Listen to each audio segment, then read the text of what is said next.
The strong go into every situation with an advantage, while the weak quiver in fear or stand around helplessly. The weak get looked down on. Doesn't matter how smart, creative, or kind they are, the weak always lose. I always lose. My kindness never saved me, no. What I need now is true strength, and I am not gonna give up until I get it! I'll get stronger if it's the last thing I do. Open my eyes, tell me a tale, then you see the road, a map to my soul, until it decides whenever the smoke clear out of my face and my... আসসালামু আলাইকুম enemy lover the ওটাকু ন্যান্টোর চ্যানেলে আপনাদের স্বাগতম। আপনাদের জন্য আজকে নিয়ে এসেছি সোলো লেভেলিং এনিমি এর বাংলা এক্সপ্লেনেশন। প্রথম সিজনে সম্পূর্ণ প্লেলিস্ট চ্যানেলে দেওয়া থাকবে। সোলো লেভেলিং এনিমির প্রথম এপিসোড শুরু করার আগে এই এনিমির মূল গল্প নিয়ে আপনাদের কিছু বলি। এটি হলো মনস্টার ও অশুভ শক্তির ক্রমাগত হুমকিতে থাকা একই পৃথিবীকে নিয়ে, যেখানে মানুষ বেঁচে থাকার জন্য হান্টাররা দানবদের সাথে লড়াই করে। সুং জিন ও আমাদের এনিমির মেইন প্রোটোগেনিস্ট, যে সবচেয়ে দুর্বল হান্টার হিসেবে পরিচিত মানবজাতির। একটি ভয়ঙ্কর ডাবল ডানজন থেকে বেঁচে ফেরার পর রহস্যময় সিস্টেমের দ্বারা সে নির্বাচিত হয়। এই সিস্টেম তাকে অসীম শক্তি অর্জনের ক্ষমতা দেয়। নিজের সীমা ভেঙে জিন ও ধীরে ধীরে মানবজাতির সবচেয়ে শক্তিশালী হান্টারে রূপান্তরিত হয়। তার এই যাত্রায় সে মনস্টার ও মানুষের সাথে লড়াই করতে করতে ডানজনের সকল রহস্য এবং নিজের শক্তির প্রকৃত উৎস উন্মোচন করে। এপিসোড শুরু হয় যেখানে দেখায় 3 বছর আগে একটি দিকে চারপাশে অনেক হান্টার পোকামাকড় টাইপের দানব পিঁপড়াদের সাথে লড়াই করে। জাহাজগুলি দ্বীপের চারিদিকে ঘিরে ছিল, কিন্তু তারা কোনো হামলা করছিল না। তখন তাদের ক্যাপ্টেন বলে, হান্টারদেরকে এটা সামলাতে দাও। যে প্রথম দলটি এই পিঁপড়ার সাথে লড়াই করার চেষ্টা করছে তারা নিম্ন পদে থাকা হান্টার, কিন্তু তারা এতই নিম্ন লেভেলে হান্টার ছিল যে পিঁপড়ে দানবগুলোর সাথে পেরে উঠতে পারছিল না। Damn it! I'm... এবং তাদের বন্ধুরা এসে তাদের রক্ষা করে। এরা হলো এস র্যাঙ্কের হান্টার, যারা সর্বোচ্চ র্যাঙ্কের একজন হান্টার হিসেবে পরিচিত।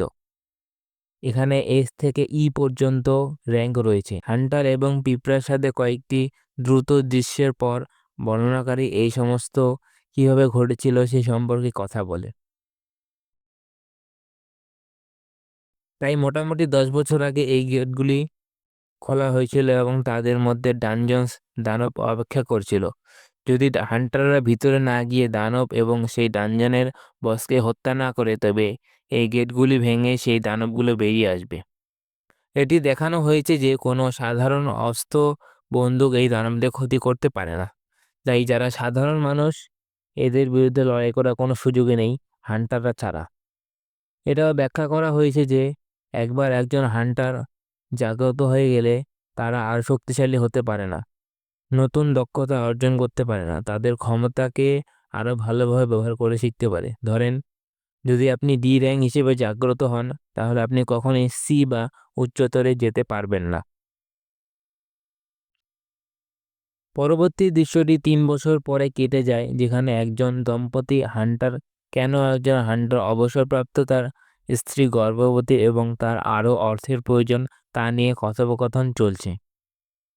আমাদের এনিমি সিরিজের প্রধান প্রোটোগেনিস্ট সাং জিন ওকে দেখতে পাই। তিনি একজন ই র্যাঙ্কের হান্টার, যে সমস্ত মানবজাতির দুর্বলতম হান্টার নামে পরিচিত। তিনি একজন সহজ সরল লোক যিনি তার পরিবারের জন্য গভীরভাবে যত্নশীল। তিনি এই অভিযানের একজন হিলারের সাথে দেখা করেছেন। সে তার জন্য অনেকবার বিরক্ত হয় এবং চিন্তিত হয় যে সে সত্যি বড় আঘাত পাবে। তিনি জানেন যে এই ডানজনে যাওয়ার জন্য নিশ্চয়ই তার কোনো কারণ আছে, তবে সত্যি সে চায় সে যেন আর না যায়। ডানজনসে প্রবেশ করার ঠিক আগে তারা মিস্টার সংকে পরিচয় করিয়ে দেয়, একজন প্রবীণ অভিযাত্রী যিনি এই অভিযানের নেতৃত্ব দেবেন। তিনি র্যাঙ্ক সি এবং মোটামুটি চিন্তাশীল ব্যক্তি বলে মনে হচ্ছে। পরের দৃশ্যে হান্টার বিভাগের চেয়ারম্যানরা তারা অধীনস্থদের সাথে কথা বলছেন এবং অবশ্যই বেসামরিকদের বাঁচিয়ে রাখার পাশাপাশি ডানজনস প্রবেশকারীদের ইতিবাচক কথা ব্যাখ্যা করছেন। একটি দানবকে হত্যা করার জন্য একটি পাথর ধরে রেখে জিন ওর কাছে ফিরে যান। পাথরগুলি মূল্যবান এবং তার মুখে খুশির চেহারা থাকায় তিনি একটি গবলিন দ্বারা আক্রান্ত হন। যখন সে গবলিনকে আক্রমণ করার চেষ্টা করছে তখন তার ছুরি ভেঙে যায় এবং সে পেটে খারাপভাবে আঘাতপ্রাপ্ত হয়। হিলারটি তার জীবন বাঁচায় কারণ সে দেখে যে অন্যান্য হান্টাররা বেশিরভাগ অংশে স্বাচ্ছন্দ্যে দৈত্যের সাথে লড়াই করছে। এর পরের সিনে দেখায় চেয়ারম্যানের কাছে ডানজন্স থেকে পাওয়া উপকরণ এবং কিভাবে সেইগুলি উপকরণ এবং সম্ভবত একটি শক্তি উৎসের জন্য ব্যবহার করা যেতে পারে সে সম্পর্কে কথা বলে। এরপরে আমরা জিন ওর পার্টিতে ফিরে যাই। দেখে মনে হচ্ছে তারা কেবল ডানজন্স বসকে পরাজিত করেছে। হিলার কথোপকথন রয়েছে যে আমি আগে বলেছিলাম মূলত তাকে নিয়ে চিন্তিত। তারপর হান্টারদের মধ্যে একজন জানতে পারে এটি একটি ডাবল ডানজন্স। এটি একটি বিরল ঘটনা এবং তাদের দায়িত্বে থাকা লোকদের জানাতে হবে। কিন্তু দলটির অনেকেই অন্বেষণ চালিয়ে যেতে চায় কারণ তারা আসল ডানজন থেকে খুব বেশি কিছু পায়নি, যেটা দিয়ে তারা ভালো অর্থ পেতে পারে। তাই তারা ভোটের ব্যবস্থা করে। ভোটটি শেষ ব্যক্তি জিন ওর কাছে রয়েছে যা নির্ধারণ করবে তারা আরও অন্বেষণ চালিয়ে যাবে কিনা, এবং জিন ও সেটা বেছে নেয় তারা আরও অন্বেষণ চালিয়ে যাবে। যদিও এটি একটি দ্রুত দৃশ্য, এখানে আমরা খুঁজে পাই যে কেন তিনি এত দুর্বল হওয়া সত্ত্বেও নিজেকে এতটা চাপ দিচ্ছেন। তার বাবা নিখোঁজ হয়ে গেছেন এবং তার মা হাসপাতালে আছেন। তার বোনদের স্কুলে পড়ার জন্য তাকে অর্থ দিয়ে আসতে সক্ষম হতে হবে। পরের দৃশ্যটি হলো লোকদের তাদের জাগরণ কোন র্যাঙ্কের জন্য পরীক্ষা করা হচ্ছে। এটিতে আরও কিছু আছে, তবে এটি পরে উৎস স্পয়লার যুক্ত করব। এরপর একটি মোটরসাইকেলে পার্স ছিনতাইকারী পালানোর চেষ্টা করার দৃশ্য দেখায়। চা হেং ই নামে একজন এস র্যাঙ্কস হান্টার পার্স ছিনতাইকারীদের থামিয়ে দেয় এবং ভক্তরা তাকে ঘিরে ধরে।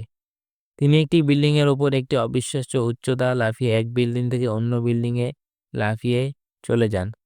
পরবর্তী দৃশ্য হলো তারা প্রায় 40 মিনিট হেঁটে ডানজনে ফিরে এসেছে এবং প্রায় ঘুরে ফিরে যাওয়ার জন্য প্রস্তুত।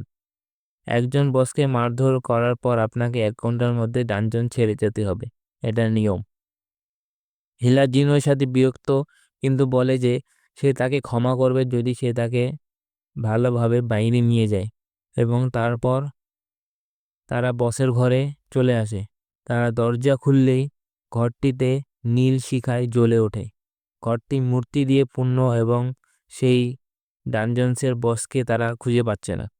অনেক মূর্তির মধ্যে একটি তারা দেখে সেখানে আদেশ হয়ে একটি ট্যাবলেটের মতো দেখায় এবং হিলার জিনুকে বলে যে সে মনে করে মূর্তিটি তার দিকে তাকিয়েছিল।